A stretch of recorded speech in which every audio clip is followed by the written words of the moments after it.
Today, we're diving into the enigmatic world of Franz Kafka. Many know his name, but fewer know the trajectory of his life. Dr. Rosen, can you walk us through Kafka's early years and how they shaped his writing? Absolutely. Kafka was born in Prague in 1883 to a middle-class Jewish family. He grew up speaking German in a predominantly Czech-speaking environment, which immediately set him apart. His father was domineering, and this complex relationship surfaces repeatedly in Kafka's fiction. That's fascinating.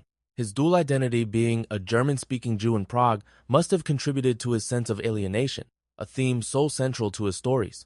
Can you elaborate on how his personal experiences filtered into his literary work? Certainly. Kafka worked as an insurance clerk by day, writing mostly at night.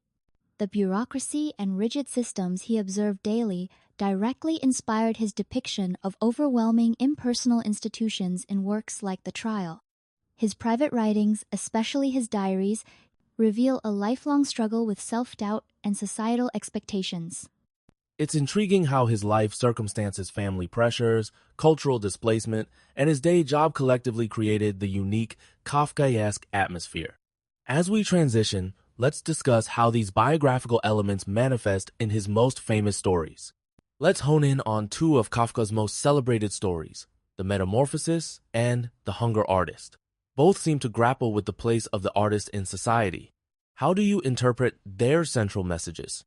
In The Metamorphosis, Gregor Samsa's transformation into a giant insect is a metaphor for profound alienation. He becomes an outcast in his own home, much like how artists can feel marginalized when their work doesn't conform to societal norms. Similarly, The Hunger Artist examines an artist's isolation when audiences fail to appreciate his devotion. That's a powerful comparison.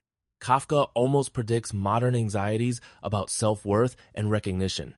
Do you think these stories reflect Kafka's own struggles as a creator whose work was largely unpublished in his lifetime? Definitely.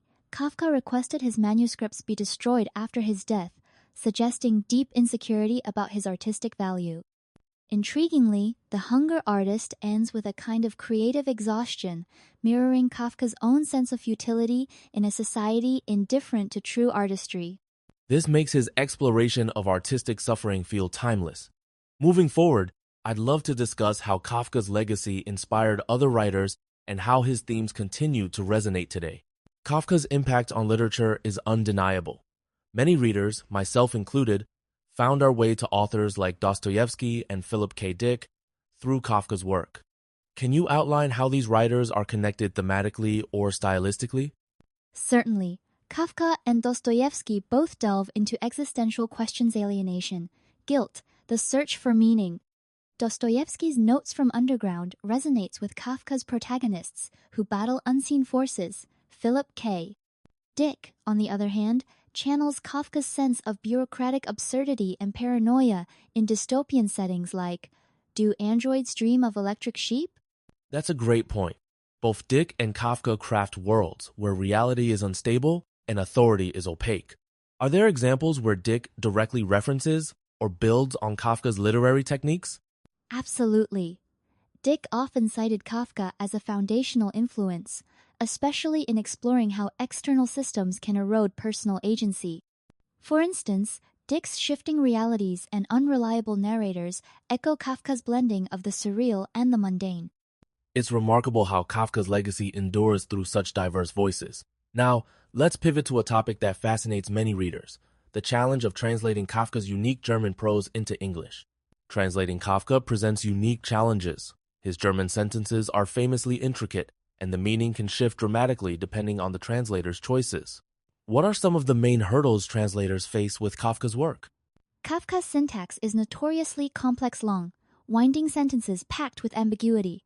German allows for nesting clauses in a way English doesn't, so translators must choose between fidelity to structure and readability.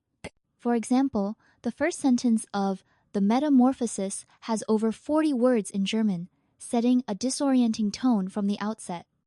That's eye-opening. Different translators can subtly shift the mood or intent of a passage. For students and casual readers, what's the practical impact of these variations? Translation choices can affect everything from atmosphere to character motivation. A word like Ungeziefer in German, used to describe Gregor's insect form, is deliberately vague, but some English translations specify vermin or bug, losing that uncertainty. This demonstrates how translation isn't just linguistic, but interpretive. So, understanding Kafka's grammar and language is crucial not just for literary scholars, but for anyone navigating meaning across languages. It's a practical reminder of how language shapes thought, even in our daily communications.